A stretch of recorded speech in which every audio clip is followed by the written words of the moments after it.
Dahil napakalamig ngayon dito sa lugar namin, tingnan nyo naman tong temperature na to guys. Oh. Tagos hanggang buto. Tagos na hanggang kaluluwa sa lamig. Kaya nagluto ako ng sinigang na bulalo. Napakatindi nito guys. Oh. Tingnan nyo naman. Oh. Nakikita nyo yan? Po! Ang sarap nito. Kaya kung nilalamig din kayo, kung malamig sa lugar nyo o malamig dahil iniwan kayo ng jowa nyo, o teka muna, panoorin nyo tong video na to. Tamang-tama to para sa inyo.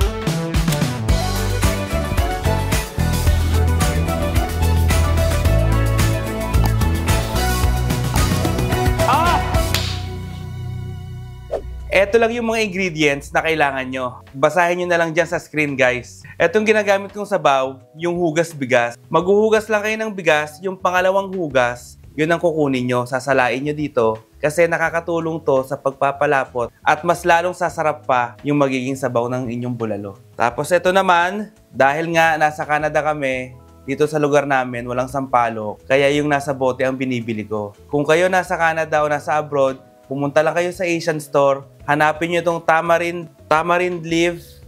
Ba't leaf? Ang dami eh. Tamarind leaves in brine. Yan. Yung bulalo guys is beef marrow and beef shank. Kaya ito yung gagamitin kong karne sa sinigang. Ang una ko nga palang ginagawa guys, ito. Nagpapainit ako ng pan. Pan ba tawag dito? Pinapainit ko lang tong wok, tapos isisir ko lang tong beef. Yan. Dahan-dahan.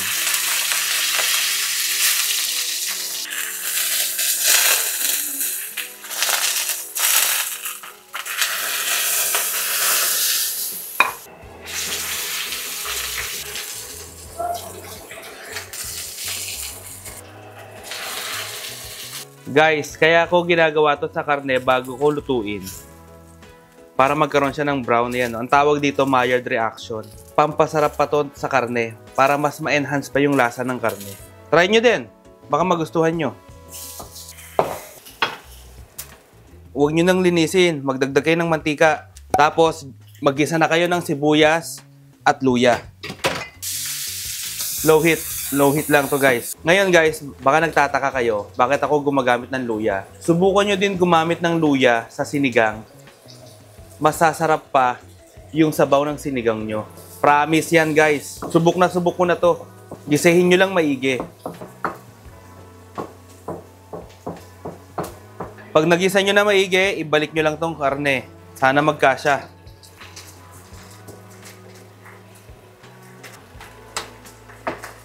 Tapos ilagay nyo na tong hugas bigas.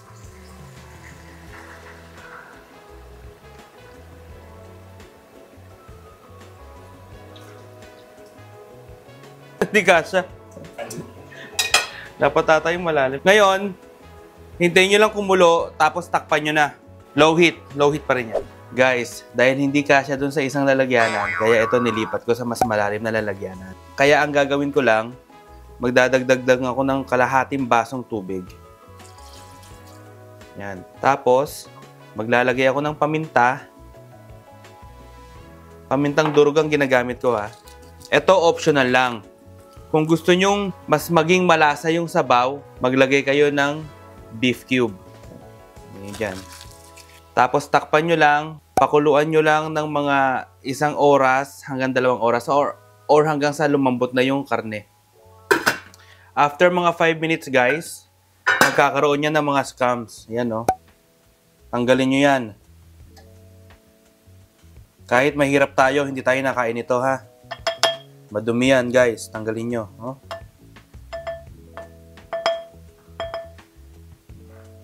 Tapos magdadagdag pa ako ng 1 basong tubig guys. Yan. Ito importante ha. Pag natanggalin nyo na yung scums, isama nyo na sa pakulo nyo tong gabi. Matagal kasi lumambot yan. Pagkalagay nyo ng gabi guys, ilagay nyo na din tong kamatis. Yung iba sinasama to sa paggisa, pero ako kasi ayoko. Kanya-kanya namang buhay yan eh. Yan. Pakuluan nyo lang to ng mga 1 to 2 hours or hanggang sa lumambot yung karne. So after mga 1.5 hours guys,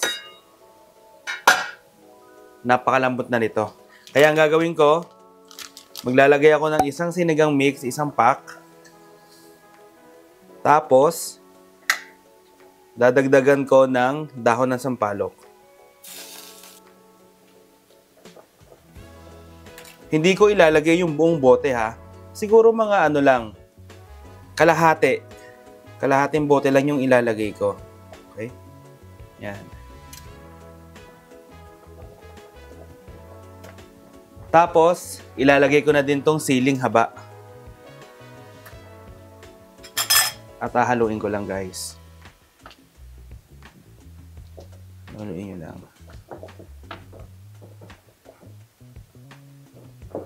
Siyempre, titikman ko kung kulang pa ba sa asim or sobrang asim. Kulang pa sa asim? Kapag nakukulangan pa kayo sa asim, guys, lagyan nyo pa ng daon ng sampalok. Or kung wala na kayong daon ng sampalok, lagyan nyo ng sinigang mix. Yan. Takpan nyo lang for another 5 minutes. After mga 5 minutes, guys, ilagay na natin tong gulay. Ang nilalagay ko muna, yung talong at sitaw.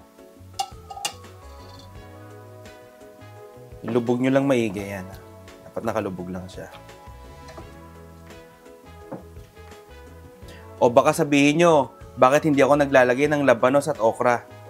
Ayaw kasi ng asawa ko noon. Kaya kami na lang ng sinigang ang mag-a-adjust. Lutuin nyo pa to ng mga 5 minutes pa. After 5 minutes, pwede na ilagay itong talbos ng kamote. Kung wala kayong talbos ng kamote, spinach ang ilagay nyo.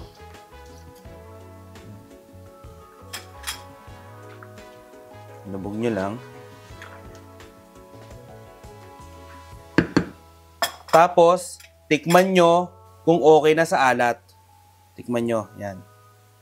Kapag kulang, eto kulang pa sa alat, medyo matabang pa, magdadagdag pa ako ng patis.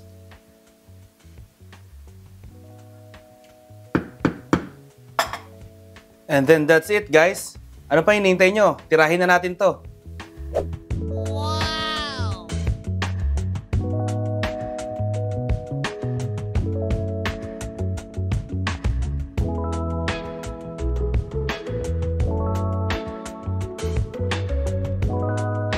O, di ba? Napakadali lang lutuin ito. Eh, ano pa?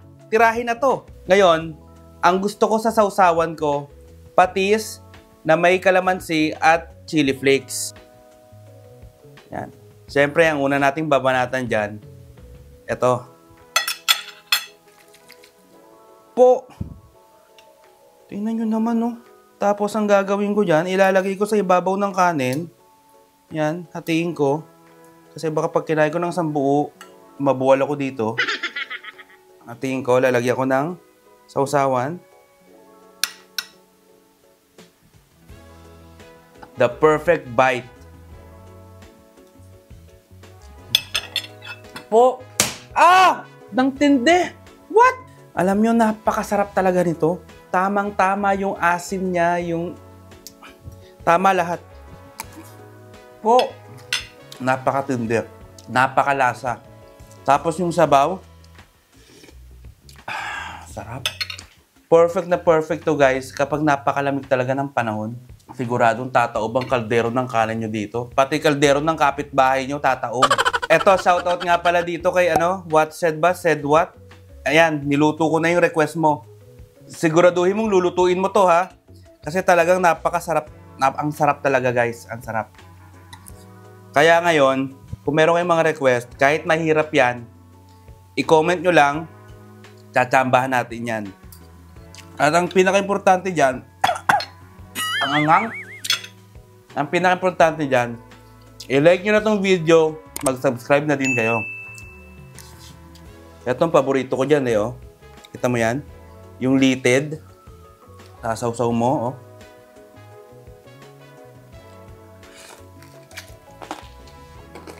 Po. Diyos ko.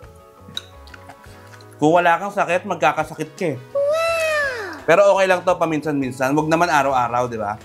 Mga once a week, kontrolin nyo lang pagkain, ha? Baka sisihin nyo ako pag nagkasakit kayo eh. O, paano?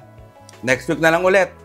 Basta lagi nyong tatandaan, guys, na ang luto, mas sumasarap yan kapag pachamba-chamba lang. Kita-kita tayo next week. Uy! Kalimutan ko lagi ito.